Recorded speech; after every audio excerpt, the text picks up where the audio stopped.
Hi, I'd like to welcome you to our video series on managing work-related stress, and I will be focusing on the line manager, how they can more effectively deal with this risk in their teams.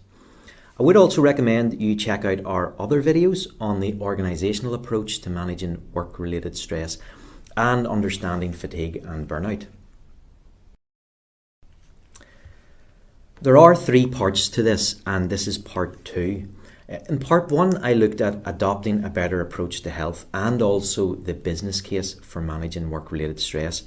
And if you haven't watched that already, I would encourage you to do so.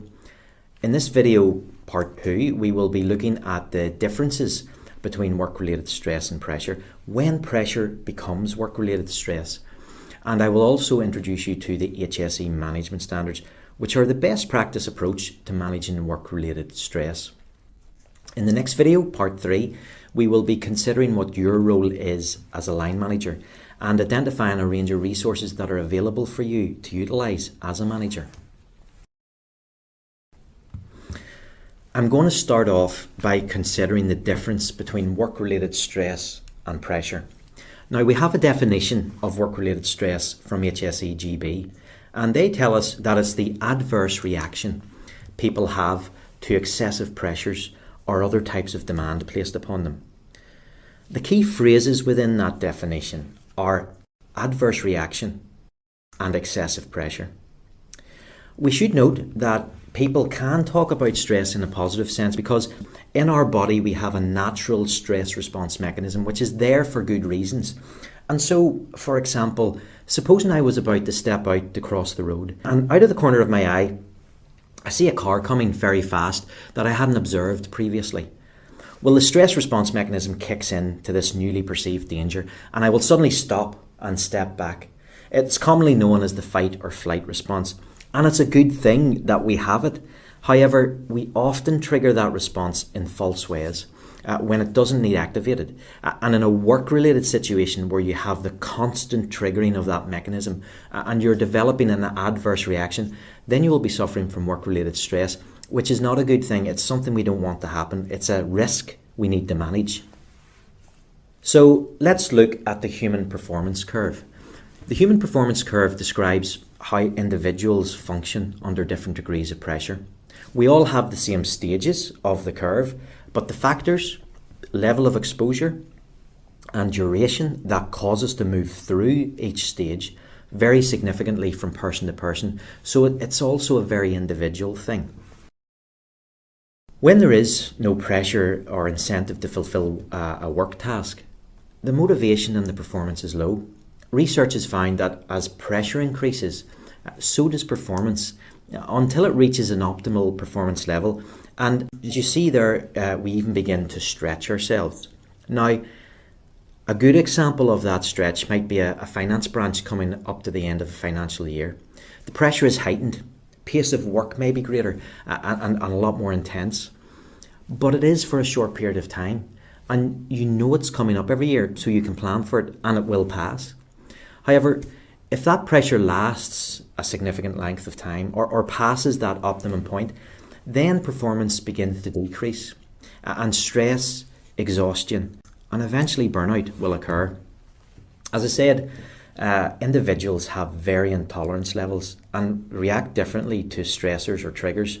Therefore, the point at which pressure develops into stress will be different in every individual. If pressures continue past that optimal performance point, well, effort becomes harder and performance is significantly reduced. It's true to say continued pressures often lead to ill health and individuals being unable to function at work. And this at the start can cause presenteeism, which, as we discussed before, is not a good thing. And that's the reduction in productivity that occurs when employees come to work but function at less than full capacity. In fact, one 2019 survey estimated that presenteeism costs the UK economy £15.1 billion every year, making it nearly double the cost of absenteeism. We mentioned burnout there, and we do have another video on fatigue and burnout. But just to let you know that its definition is a state of physical, emotional and mental exhaustion caused by excessive and prolonged stress. And so you can see a pattern emerging. Excessive pressure leads to work-related stress, and excessive work-related stress after a prolonged period of time can lead to burnout. It's important to remember as well that stress in itself is not a disorder, but burnout is, and that's discussed in more detail in the Fatigue and Burnout video series. We talked about perception, and I'm just going to put up a simple graphic. You see it there. As you look at that graphic, there will be some of you who will see maybe a young lady from Paris in the 1920s, for example. Others will see an older lady, maybe a Russian lady from the 1800s. Many of you will see both. This simple graphic really is just to show that we all see things differently. In fact, we hear things differently, and there are examples online of sound clips where people hear completely different sound to others and it's listening to the same clip. This variance in perception of the things around us, it's part of what makes it more difficult to risk assess when it comes to work-related stress. With most other safety risks, it's possible to have, say, a safety officer who can go around the business and identify the problems common to all, such as tripping hazards or manual handling issues, etc. But work-related stress is very much based upon the individual and their perception. So this is why we have to have a different approach to identifying the risks. One of the most important things you can do as a line manager is to be aware of and sensitive to the signs and symptoms that can manifest if someone is suffering from work-related stress. I would also emphasise that most of us are not medical doctors, so it's not about diagnosing the situation. It's just about being aware of these signs and symptoms that may indicate a problem stemming from work-related stress, and that would lead you to think about having those discussions with your member of staff in order to identify possible problems and put in place then the appropriate control measures. I'm going to break it down into three areas: the physical signs, the behavioural signs, and the emotional or psychological signs.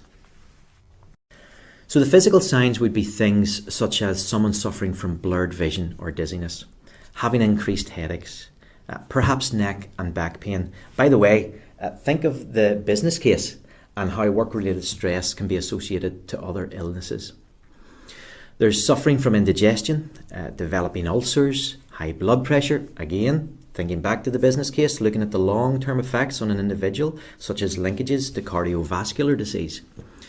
We've got rashes and allergies, excessive sweating, hyperventilation and palpitations, all of which, by the way, are at best not pleasant and potentially very debilitating. But what about the behavioural signs? Well, these can be things like poor or deteriorating relationships with their colleagues or social withdrawal. Perhaps you might notice them develop poor or irregular eating habits. Remember those maladaptive coping strategies we've referred to in the business case in part 1, such as excessive alcohol consumption or smoking? They also will become more accident prone, possibly due to the fact that they will have reduced concentration. Maybe they're always interested in a particular hobby or activity and suddenly they just don't care anymore. Again, their decision-making ability will be hampered, and it's likely that they're going to be having disturbed sleep. So you can see how these different symptoms can actually play into one another, so that disturbed sleep that they're having, it might play into the reduced concentration, which leads to increased accidents and so on. On the emotional and psychological side of things, well, their self-confidence dwindles and they may start to self-blame and develop anxiety or depression. At the extreme end of the spectrum, this can lead to suicide. They may have memory lapses and feelings of guilt, and anger also will likely occur. They may exhibit moodiness or impatience. Again, considering how all these different things can interact and thinking about the deteriorating relationships in the behavioural symptoms, maybe they're becoming more irritable and short-tempered, and they can develop as well phobias. So What you see here is that there's a whole range of signs and symptoms that can manifest in an individual suffering from work-related stress. And if you become aware of these in a member of your team, then think about having a conversation with the individual. Are there issues in work that are causing them to suffer work-related stress? And what can be done about it so far as is reasonably practicable? Now, when we talk about work-related stress, we always talk in negative terms, but actually we should point out that good work is good for us. Dame Carol Black, who you see there in that picture, carried out a review of the health of Britain's working age population and published a report for the British government in 2008, which was entitled Working for a Healthier Tomorrow. It looked at the challenges in improving health, work and well-being, and she made a number of points. It provides independence and security. It can give us a sense of status or help to define us. So, for example, when you meet new people or someone you haven't seen in a long time, you often start by talking about what you're doing as a job. So it gives you that status. It can give your life structure, and probably the most obvious point, it actually provides us with income and goods to sustain us. It also provides a link to wider society. And we think back again about that need, that holistic approach to health. In short, work has an important role in promoting mental well-being, and it is an important determinant of self-esteem and identity. It provides that sense of fulfillment and opportunities for social interaction. So it is a good thing when it's managed well. So what are these management standards that we are continually mentioning? Well, the definition that we have of the management standards is that they are a set of conditions that, if managed correctly in organisations, can reflect high levels of health and well-being and organisational performance. And there are 6 of them. These are the 6 key areas of work design, and if we can manage the pressures within them, will help prevent work-related stress. The first one is quite obvious, and that is demands. And that includes things like your workload, what the deadlines are like, work scheduling and work patterns, but it also includes the physical environment. Maybe you work in confined spaces or at heights. What about the temperatures in your workplace, or the lighting or noise levels, even your commute? These are all included under the demands of your work, and of course the increased prevalence of working from home, well, it's going to have a big impact on that as well as the other areas.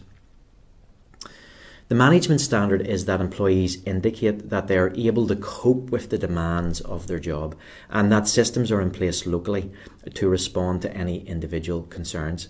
In fact, systems being in place locally to respond to any individual concerns is part of the standard for each of the areas. So I'll not repeat that each time because it's in every area.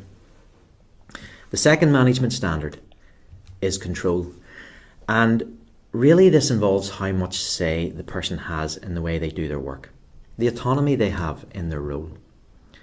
Now, we understand that every role is different, every job is different, every organisation is different, and some will allow greater autonomy than others, but looking at what can be done to increase the autonomy and the input the person has where possible will be of great benefit.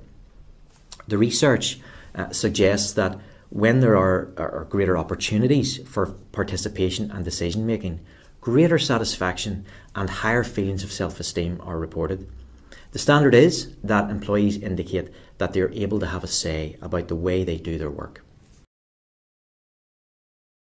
Support includes the encouragement, sponsorship, and the resources provided by the organisation, but also the line management and the colleagues as well. The standard is that employees indicate that they receive adequate information and support from their colleagues and supervisors. Are there people there that they feel they can talk to and trust? Is that the environment within your team? People can be important sources of support, but they also can be sources of stress. And studies have found that low social support at work is associated with poor mental health, poor health, and increased sickness absence. Now, the next standard is relationships, and People often mix support and relationships up because there is a sort of, you sort of think support relationship, how people get on. But it really includes promoting positive working to avoid conflict and dealing with unacceptable behaviour. The standard is that employees indicate that they are not subjected to unacceptable behaviours. There are two particular aspects of relationships that are associated with work-related stress: bullying and harassment. Now, states to be achieved regarding relationships include having procedures in place to prevent or deal with unacceptable behaviour and to report it. So if you want to think about that, the relationships is really almost the negative side. Is there bullying happening? Are there things happening that are hurting the person? Support is, are people doing things to be there for the person, to be able to talk to or provide the resources they need? Role deals with whether people understand their role within the organisation and that the person does not have conflicting roles. The standard is that employees indicate that they understand their role and responsibilities. So to be clear, the two particular stressful areas associated with an employee's role is role conflict and ambiguity. Do they know what they're meant to be doing? Do they know where the parameters lie? Many years ago, I worked in a position where I was the premises officer, but at the same time, I was also a press officer. And that would have created conflict at times, as both were important in their own right. So when I had situations where you had a journalist on looking for an interview or for a statement, some sort of response that they were needing, and they were needing that very quickly. And at the same time, maybe a contractor was in looking to do some work in the building that we had requested. Perhaps we'd been waiting on this work for some time, and if you missed your opportunity, they wouldn't be back for a while. They needed maybe showing around the building or an explanation of what the issues were or paperwork signed. Well, which took priority? Which role did I have to fulfill, and which one had to take a back seat? So you can see how that can cause an increase in pressure, which could lead to work-related stress. And finally, change. Now, we do have to be clear, this isn't about preventing change. Change is a part of life. New technologies come in, people leave, new people arrive, laws change. There's all sorts of change happening in life all the time. So this is about how an organisation actually manages that change. Is there an effective consultation framework in place? And are there communication methods to ensure that staff are not only kept up to date, but actually actively involved in the process, that they're able to provide input and raise concerns or questions? Remember, this is impacting them directly. Think of someone who has been doing the same job for a number of years and a new process or computer system is coming in. Maybe they're not confident with computers and they have a fear of not being able to get to grips with it. Maybe they're not sure if this will take work away from them and they'll lose their job, or if it will increase their workload to an unmanageable level. And so proper consultation and communication and open discussion will help them overcome many of those hurdles. The standard is that employees indicate that the organisation engages them frequently when undergoing an organisational change. That brings us to the end of part 2 of this 3-part series on your role as a line manager.